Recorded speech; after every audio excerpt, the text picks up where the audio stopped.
Welcome to the Invite Health podcast, where our degreed healthcare professionals are excited to offer you the most important health and wellness information you need to make informed choices about your health.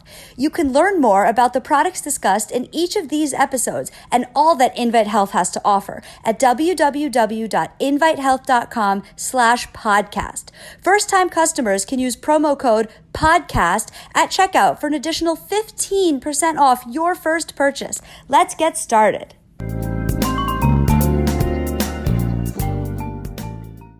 Let's talk some science. Today I am going to be talking about hearing health.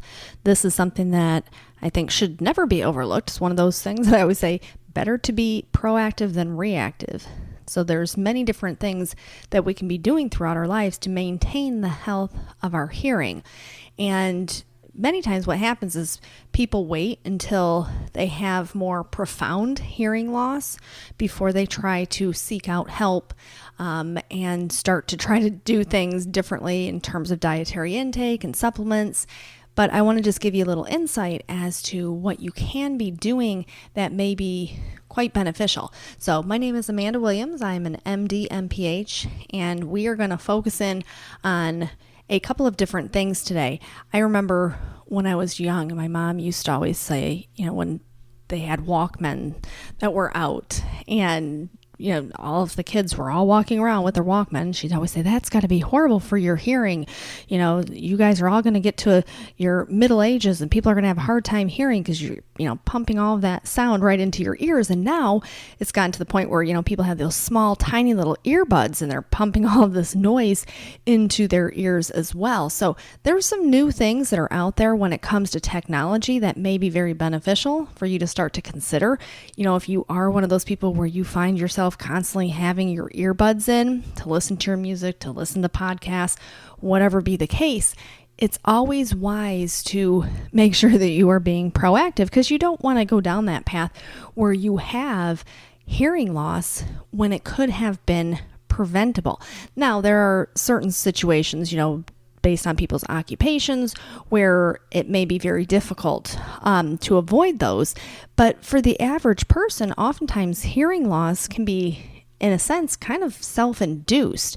So making sure that you're getting the right nutrients and maintaining the health of your hearing by just changing a couple of different things. Like they have a brand new technology that's out, which is kind of an alternative to using the traditional earbuds. And it's actually using bone conduction technology, which is really, really neat. When you think about the structure of the ear and the way that sound waves actually come in and the way that the brain then registers it, it's really quite astonishing. But in the same sense, we take for granted that our hearing is going to be really acute throughout our whole lives. And that certainly is not the case, and especially if we're adding insult to injury. So there's some new technology. I'll talk to you a bit about that. But the other area that I want to focus in on is the power of Flavanols. And Flavanols have been looked at quite extensively when it comes to maintaining the health of the hair cells within the ear. So when we talk about hair cells, we're not talking about actual hair like the hair on your head, but it is these really specific cells that help our ability to translate that sound that comes in so we can recognize that. And if those hair cells become basically damaged, then we are kind of going down that slippery slope of noise-induced hearing loss. And as I mentioned, these can be things that are so preventable. So I reflect back to when I was young and I had my Walkman and my mom was always like, make sure you keep the volume down low on that thing or you're going to, ruin your hearing. And she's definitely correct in that. And I was always very careful when it came to the sound. I didn't have it blaring right, as loud as I could possibly do, even with my favorite songs.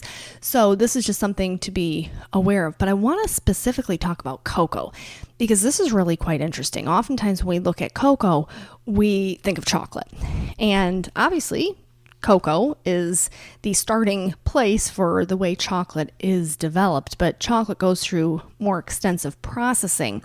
And through that processing, a lot of the powerful antioxidants, these flavanols, get lost. So we know that if we keep cocoa in its more raw form, then we are going to be getting these really high amounts of these powerful flavanols, which have been studied across the spectrum when it comes to all of the many health benefits. The American Heart Association, for example, they came out in 2012 in their Journal of Hypertension and talked about how cocoa can be very beneficial and may enhance brain function. So they took a group of people who were over the age of 70 years old who had developed mild cognitive impairment. And mild cognitive impairment is kind of the early stages for the progression to dementia as well as Alzheimer's. And they were looking at all the different flavanols that were found in different things like teas and red wine when we talk about resveratrol. But the one area that they really honed in on was the cocoa flavanols. And they found a significant improvement in terms of overall motor responses, working memory, task-based memory. So really quite impressive. Now, that was a study, as I mentioned, that was published via the American Heart Association. But Loma Linda University looked at, and they're out in California, Loma Linda University, they were looking at the impact of cocoa flavanols on reducing stress and inflammation. And they said that their findings showed that the cocoa flavanols did just that. They had this really powerful and unique ability to reduce not only stress levels, so they were measuring things like cortisol, but they were also looking at markers for inflammation. And they were finding that in these studies, people's mood was improving, their memory was improving, as well as their immunity. So they said in this human clinical trial, it really was determinative that the cocoa flavanols could support cognitive, endocrine, as well as cardiovascular health, which I think is really quite impressive. And the way that these studies were designed, looking at EEGs, actually looking at brainwave activity, and seeing that once given the superfood, this powerful flavanol coming from the cocoa, they saw this significant and sharp change in terms of brain activity. So, looking at all of the many different studies out there, Columbia University, they also did a real interesting study looking at the impact of cocoa flavanols in reversing age-related memory decline. Reversing, they said, age-related memory decline. This was published in 2014 in the Nature of Neuroscience journal, which led me to think, okay, well, they're definitely looking at the power of foods, which makes a lot of sense because we know, as Hippocrates said, let food be thy medicine. And that is so incredibly true. But we know that the cocoa is not just limited to maintaining a healthy vascular system and maintaining the health of the brain by fending off oxidative stress. They have also looked at the benefits of cocoa flavanols when it comes to kidney dysfunction as well as hearing loss. So that's why I wanted to focus in on this. The American Society of Nephrology, they published a study back in 2015 looking at individuals who had kidney dysfunction or chronic kidney disease, and they found that cocoa flavanols led to what they called an impressively degree of reversion of vessel dysfunction within the kidneys.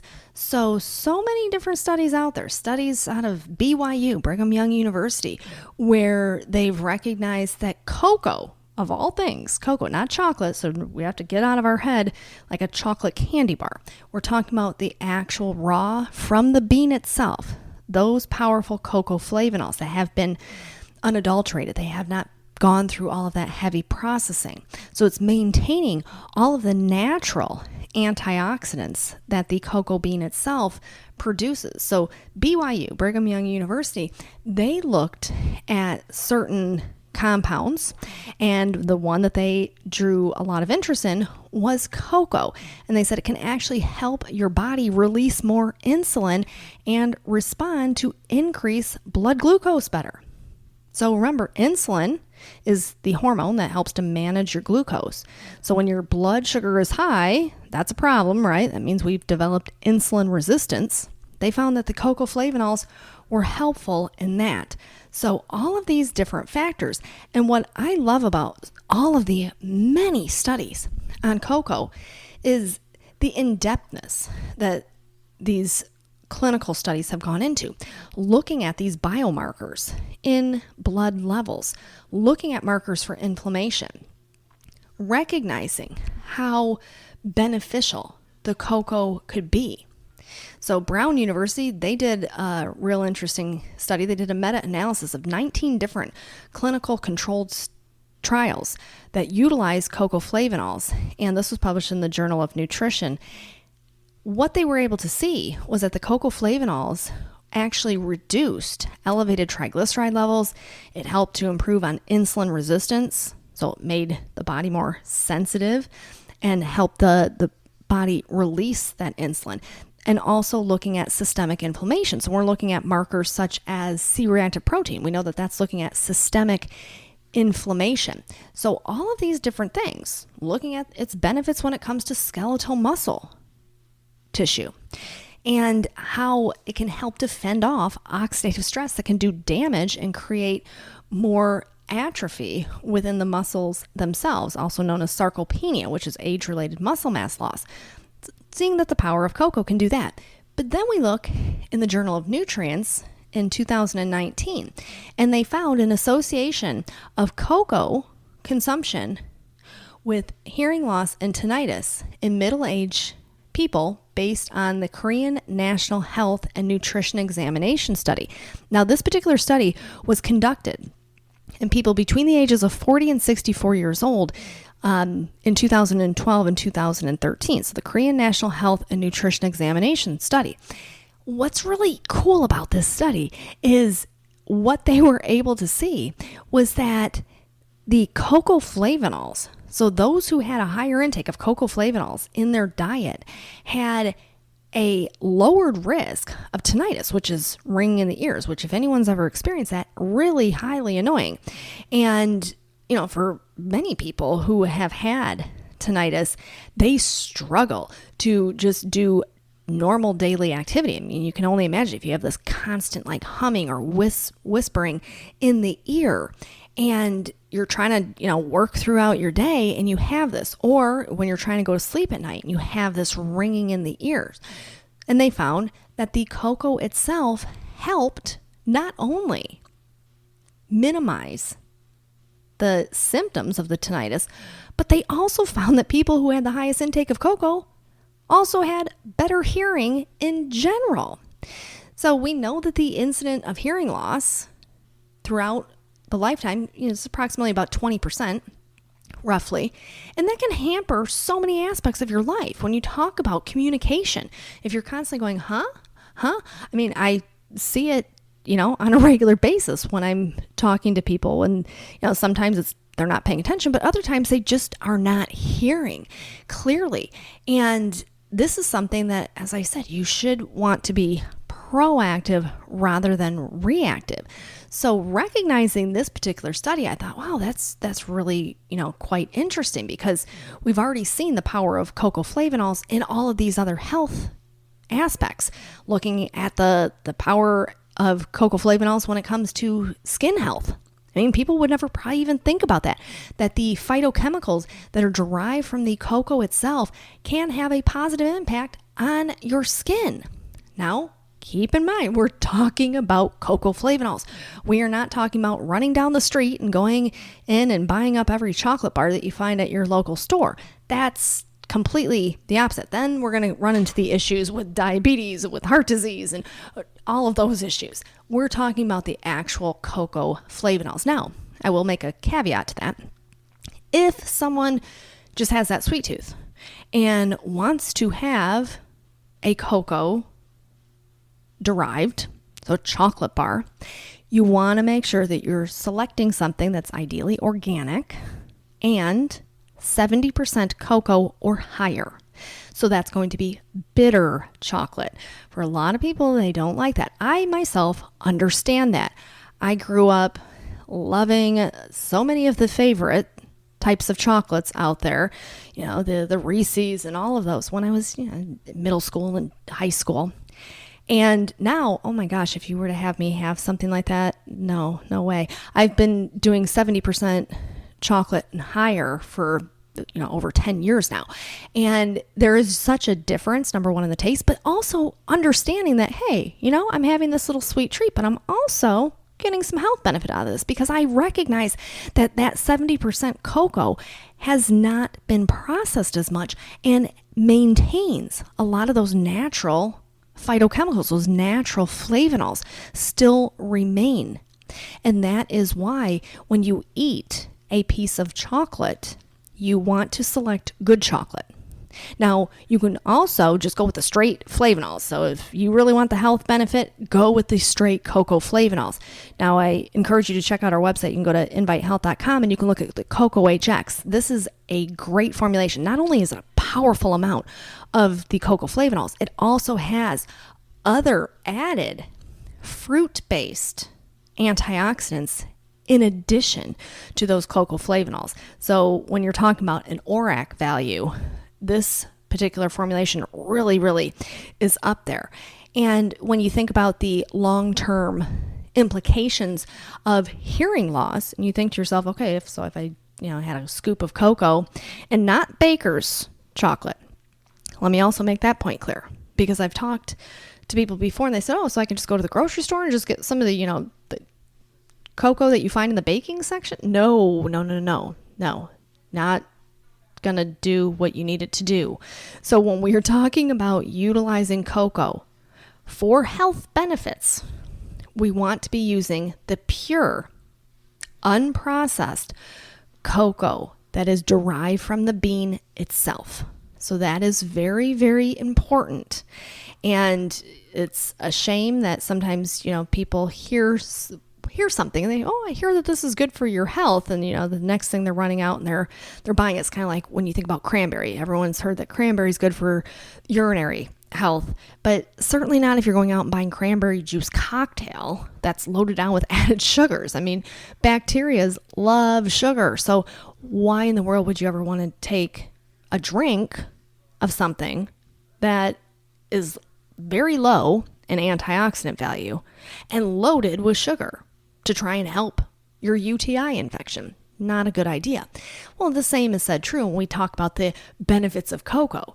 We are not talking about going and buying a candy bar or trying to use the baker's powdered chocolate from your local grocery store.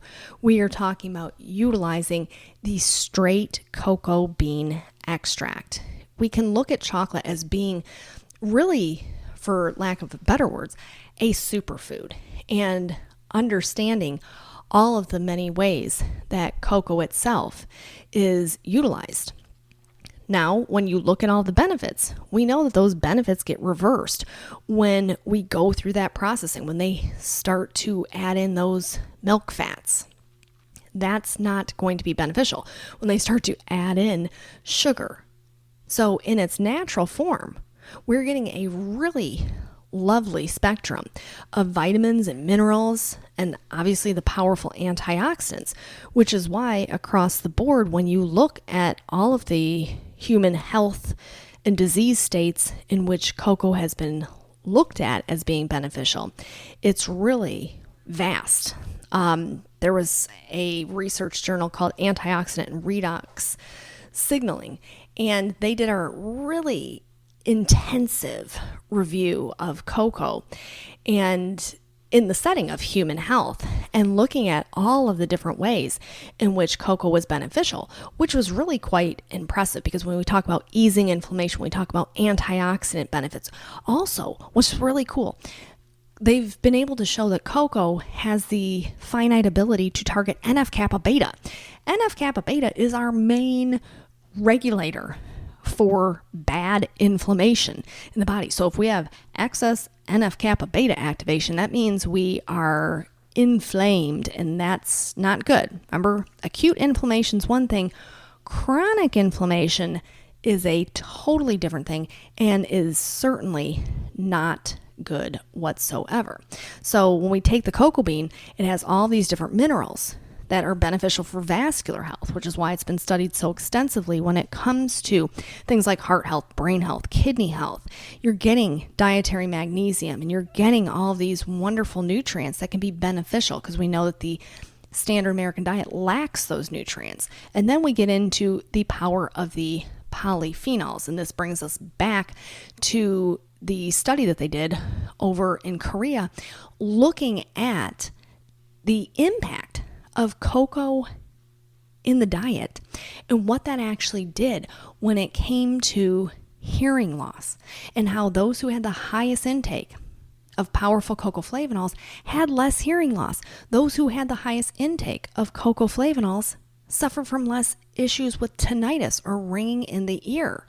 So all of this is really, really important. Now, let's go back to what I was talking about when my mom used to yell at me about my Walkman and said, you can't be blaring that music into your ears. Well, there's brand new technology that's out, and it's actually using bone conduction. And this is a really, really wonderful thing, because when you think about the way that the sound is coming in, this is where that potential for actual damage can occur. So unlike, say, a traditional headphone or the earbuds that are using the speakers to transmit the sound, there's new technology that is actually using bone conduction technology. So it sits just on the back of the ear and then on the front part of the ear. This is really kind of neat because the transducers, they send these mini vibrations through the cheekbones, and it delivers the sound directly to the inner ear, but it bypasses the actual eardrum. And that is really, really neat. So familiar sounds are heard through bone conduction. So you think about people who are constantly putting the earbuds in, and maybe they are listening and so focused on what is being piped directly, through the eardrum and into the inner ear, that they're not even paying attention to other things going on in their surrounding area, which can be a major problem because you think about, traffic, you need to pay attention out there. You have to, stop just staring at your phones and have your earbuds in because, people are walking into poles, and just pay attention. And you also want to be proactive to your hearing over time. So you can utilize this. It still makes you completely aware of everything in your surrounding, but yet we're not doing damage to the ear by utilizing this type of bone conduction sound. So it's using vibration. It's so incredibly neat. If you want to check out more about this, you can go to our website, invitehealth.com. We have what's called aftershocks, and it's a really great way for you to be proactive in your health. And you may have never even thought that, well, how does hearing have anything to do with it? It does. Hearing goes a long way. And if you start to have loss of hearing, then that can be a real problem. So it has this open ear design.